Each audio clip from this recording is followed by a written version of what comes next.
ನೇಪಾಳದಲ್ಲಿ social media ban ಮಾಡಿದ್ರಂತೆ. ಈ ಝೆನ್ ಜಿ ಅಂತ ಕರೀತಾರಲ್ಲ ಅವರು ತಿರುಗಿ ಬಿದ್ರಂತೆ.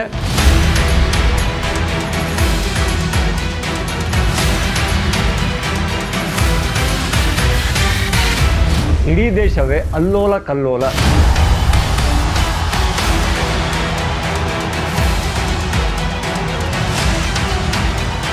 ಪ್ರಧಾನಿಗಳ ಮನೆಯನ್ನು ಲೂಟಿ ಮಾಡಲಾಗಿದೆ, ಹಾಗೆ ಮನೆಯನ್ನು ಸುಟ್ಟು ಭಸ್ಮ ಮಾಡಲಾಗಿದೆ.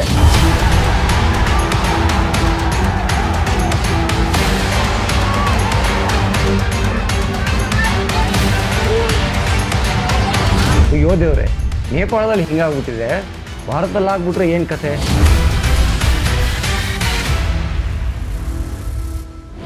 ಜೈ ಶ್ರೀರಾಮ್. ನಾನು ಅಜಿತ್ ಬೊಪ್ನಳ್ಳಿ. ಈ ನೇಪಾಳದಲ್ಲಿ ಏನೆಲ್ಲ ಆಗ್ತಾ ಇದೆ ಅನ್ನೋದು ನಿಮಗೆ ಈಗಾಗಲೇ ಗೊತ್ತಿರುತ್ತೆ. ಇಡೀ ದೇಶವೇ ಅಲ್ಲೋಲ ಕಲ್ಲೋಲ. ಇಡೀ ದೇಶದಲ್ಲಿ ಈ ನಾಗರಿಕ ದಂಗೆ ಅಂತ ಕರೀತಾರಲ್ಲ ಅದು ಶುರುವಾಗಿದೆ. ಯಾವ ಮಟ್ಟಕ್ಕೆ ಅಂದರೆ ಅಲ್ಲಿಯ ಪ್ರಧಾನಿ ಸೀಕ್ರೆಟ್ ಆಗಿ ಬೇರೆ ದೇಶಕ್ಕೆ ಹಾರಿ ಹೋಗೋ ತನಕ.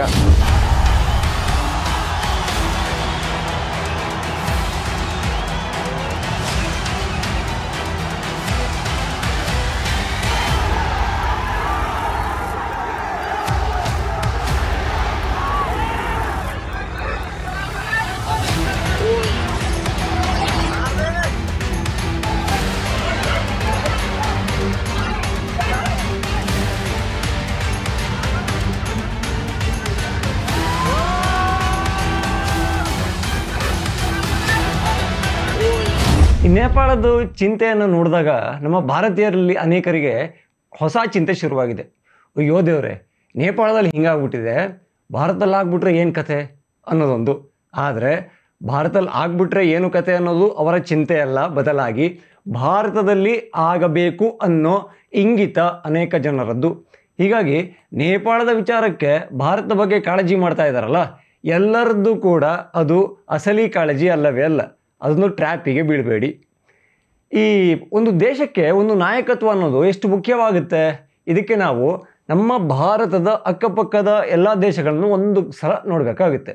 ಕೆಳಗಡೆ ಬಂದರೆ ಶ್ರೀಲಂಕಾ ಏನೇನಾಯಿತು ಅಲ್ಲಿ ಕೂಡ ಅಲ್ಲಿಯ ರಾಜಕೀಯ ನಾಯಕರು, ದೇಶದ ಮುಖ್ಯಸ್ಥರು ಎಲ್ಲರೂ ಕೂಡ ಪಲಾಯನವನ್ನು ಮಾಡಿದ್ರು, ದೇಶವನ್ನು ಬಿಟ್ಟು ಹೋದರು. ಯಾಕಾಗಿ? ನಾಗರಿಕ ದಂಗೆ ಆ ರೇಂಜಲ್ಲಿ ಇತ್ತು. ಶ್ರೀಲಂಕಾ ಆಯಿತು. ಈ ಕಡೆ ಬಾಂಗ್ಲಾದೇಶ, ಅಲ್ಲಿಯ ಪ್ರಧಾನಿ ಅಂತೂ ಭಾರತಕ್ಕೆ ಓಡಿ ಬಂದಿದ್ದರು. ಹಾಗೆ ಅವರ ಮನೆಯನ್ನು ಯಾವ ಪರಿಯಲ್ಲಿ ಲೂಟಿ ಮಾಡಲಾಯಿತು ಅಂದರೆ ಆ ಮಹಿಳಾ ಪ್ರಧಾನಿಯ ಚಡ್ಡಿ ಬನಿಯನ್ ಕೂಡ ಅಲ್ಲಿಯ ಜನ ಬಿಟ್ಟಿರಲಿಲ್ಲ. ಹಾಗೆ ಈ ಕಡೆ ಪಾಕಿಸ್ತಾನ, ಅದ್ರ ಬಗ್ಗೆ ಮಾತಾಡಿ ಪ್ರಯೋಜನ ಇಲ್ಲ. ಹಾಗಾಗಿ ಆ ಪಾಕಿಸ್ತಾನ ಲೆಕ್ಕಕ್ಕೆ ಇಟ್ಕೊಳ್ಳೋದು ಬೇಡ. ಜೊತೆಗೆ ಅಫ್ಘಾನಿಸ್ತಾನದಲ್ಲಿ ಏನಾಯಿತು ಅನ್ನೋದು ನಿಮಗೆ ಗೊತ್ತಿದೆ. ಅಮೇರಿಕ ಸೇನಾ ನೆಲೆಯನ್ನು ವಾಪಸ್ ತಗೋತು, ತಾಲಿಬಾನ್ಗಳು ಬಂದು ತಮ್ಮ ಜಾಂಡವನ್ನು ಹೂಡಿದರು. ಸೊ ಎಲ್ಲ ಕಡೆಯಲ್ಲೂ ಒಂದು ಕಾಮನ್ ಅಂಶ ಏನಿದೆ, ದೇಶದಲ್ಲಿ ಜನರನ್ನು ಪ್ರವೋಕ್ ಮಾಡುವಂಥದ್ದು, ಹಾಗೆ ಅಲ್ಲಿಯ ಸರ್ಕಾರದ ವಿರುದ್ಧ ಜನರನ್ನು ದಂಗೆಗೆ ಏಳಿಸುವಂಥದ್ದು. ಭಾರತ ಮಾತ್ರ ಎಲ್ಲ ದೇಶಗಳ ಮಧ್ಯ ಗಟ್ಟಿಯಾಗಿ ನಿಂತಿದೆ. ಅಂದರೆ ಒಂದು ದಿಟ್ಟ ನಾಯಕತ್ವ ಬೇಕಲ್ಲ, ಖಂಡಿತ ನಾಯಕತ್ವ ಅನ್ನೋದು ಮ್ಯಾಟರ್ ಆಗುತ್ತೆ. ಸಮರ್ಥವಾದ ನಾಯಕನನ್ನು ಆರಿಸದೇ ಹೋಗಿದ್ದು ಆಯಾ ದೇಶಗಳ ಹಣೆ ಬರಹ ಅಂದರೆ ತಪ್ಪಾಗೋದಿಲ್ಲ. ನರೇಂದ್ರ ಮೋದಿಯೇ ಯಾಕೆ ಬೇಕು ಅನ್ನೋದನ್ನು ಈಗ ಭಾರತೀಯರು ಹೇಳೋದು ಬಿಟ್ಟಾಕಿ ಬೇರೆ ಬೇರೆ ದೇಶದವರು ಅಲ್ಲಿಯ ಘಟನೆಗಳನ್ನು ತೋರಿಸಿ ಮೋದಿ ಇರೋದ್ರಿಂದನೇ ಭಾರತ ಗಟ್ಟಿಯಾಗಿ ನಿಂತಿದೆ ಅಂತ ಹೇಳಿದ್ದಾರೆ. ಯಾಕೆಂದರೆ ಈಗ ಬಾಂಗ್ಲಾದಲ್ಲಿ ಏನಾಗಿತ್ತು, ಅಲ್ಲಿ ಯಾವುದೋ ಮೀಸಲಾತಿ ವಿಚಾರಕ್ಕೆ ಶುರುವಾದ ಗಲಾಟೆ ಇಡೀ ದೇಶವನ್ನು ಬುಡಮೇಲು ಮಾಡ್ತು. ಶ್ರೀಲಂಕಾದಲ್ಲಿ ಈ ಬಡವರಾಗೇ ಇದ್ದಾರೆ, ರಾಜಕಾರಣಿಗಳು ಐಷಾರಾಮಿ ಜೀವನ ಮಾಡ್ತಾ ಇದ್ದಾರೆ ಅಂತ ನಾಗರಿಕರನ್ನು ಪ್ರಚೋದನೆ ಮಾಡಲಾಯಿತು. ನೇಪಾಳದಲ್ಲಿ ಸೋಷಿಯಲ್ ಮೀಡಿಯಾ ಬ್ಯಾನ್ ಮಾಡಿದ್ರಂತೆ.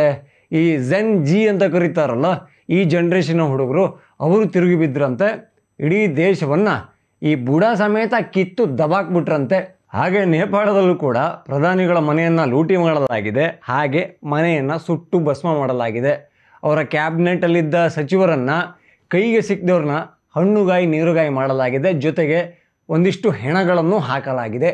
ಮಾಜಿ ಪ್ರಧಾನಿಗಳ ಹೆಂಡತಿಯನ್ನೇ ಸಾಯಿಸಲಾಗಿದೆ. ಅಂದರೆ ಅಲ್ಲಿಯ ಜನಾಕ್ರೋಶ ಯಾವ ಹಂತಕ್ಕೆ ಹೋಗಿದೆ.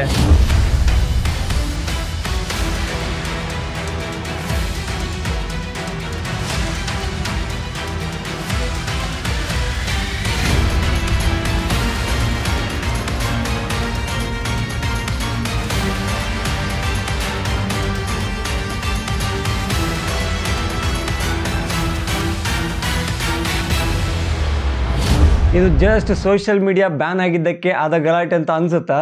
ಖಂಡಿತ ಇಲ್ಲ. ಯಾವುದೋ ಒಂದು ಕಾರಣದ ಕೈಯ ದೊಡ್ಡ ಷಡ್ಯಂತ್ರ. ಅಂದರೆ ಈ ಇಂಟರ್ನ್ಯಾಷನಲ್ ಲೆವೆಲಲ್ಲಿ ಒಂದು ಚಿಕ್ಕ ಪುಟ್ಟ ದೇಶವನ್ನು ಕಂಟ್ರೋಲ್ ಮಾಡುವಂತಹ ಒಂದು ಕೈ ಇದ್ದೇ ಇದೆ. ಆ ಕೈ ಭಾರತದಲ್ಲೂ ಕೂಡ ತನ್ನ ಕೆಲಸವನ್ನು ಮಾಡೋಕ್ಕೆ ನೋಡಿತ್ತು. ಯಾವೆಲ್ಲ ವಿಚಾರದಲ್ಲಿ? CAA ಅಂತ ಬಂತಲ್ಲ, ಆ ಟೈಮಲ್ಲಿ ನಮ್ಮ ದೇಶದಲ್ಲಿ ಮುಸ್ಲಿಮರನ್ನ ಎತ್ತಿಕೊಟ್ಟು ನೋಡುವ ಕೆಲಸ ಆಯಿತು. CAA ಜಾರಿ ಆಗ್ಬಿಟ್ರೆ ಏನಾಗುತ್ತೆ ಗೊತ್ತಾ?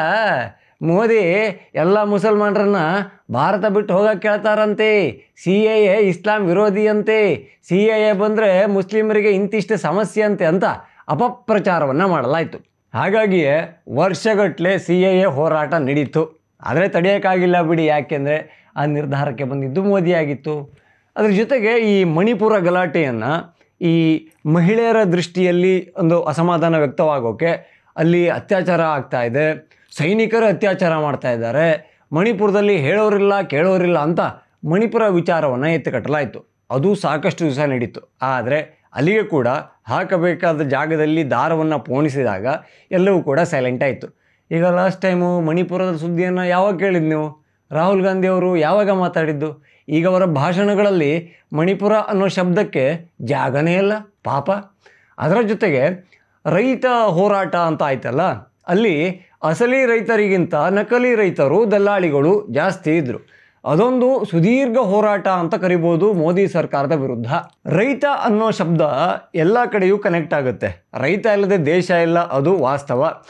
ಆ ರೈತ ದಂಗೆ ಎದ್ದಿದ್ದಾನೆ, ಈಗ ಮೋದಿ ಸರ್ಕಾರನ ಕೆಡವಿ ಬಿಡ್ತಾನೆ.